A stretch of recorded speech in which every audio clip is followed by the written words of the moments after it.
A season-long battle to gear up for a long playoff run, and Whitehouse Baseball is still in it to win it into the regional semifinals, but their path there has been anything but easy. In fact, it's been all about overcoming adversity, dating all the way back to last year's playoffs in a situation with their head coach that became bigger than just baseball.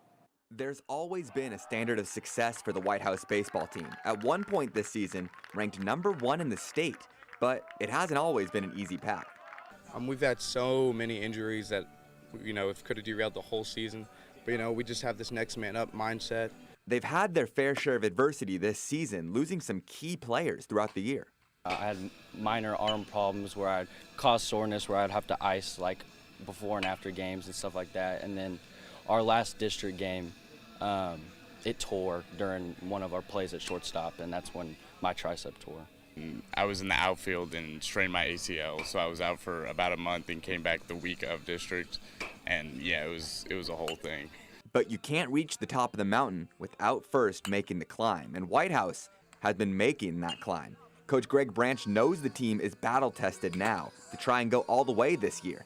He's also hoping it's different this time around after he faced the biggest adversity of it all during last year's playoff run. Going into the second round, woke up one morning and my leg was hurting. By the end of the week, I could barely walk. My foot was dragging. Had to have emergency surgery. Make a long story short, ended up with 4 surgeries, post-op infections, blood clots down my leg.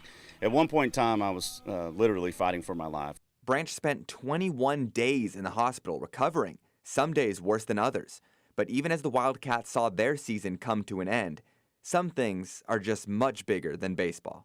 But thank God, I mean, he saved me, and honestly, these kids brought the energy back to me. At one point in time, I didn't know if I was going to walk back in this school building, but these kids revived me, and the Lord has blessed me to come back and do something with these kids. I don't know how the story's going to end, but I'm just glad I'm here to tell it.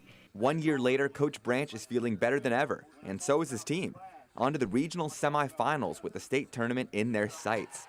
But regardless of the outcome, the Wildcats have become more than just a great team.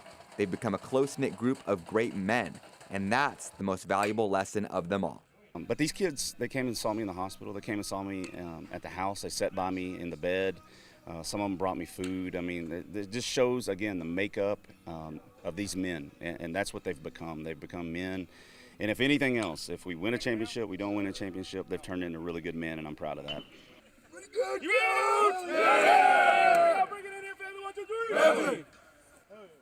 And talk about battling back. Whitehouse lost Game 1 against Frisco Wakeland Thursday night, so they're going to need a battle back. Game 2 and hopefully Game 3 will take place on Saturday at Horner Ballpark at Dallas Baptist University starting at 5 p.m.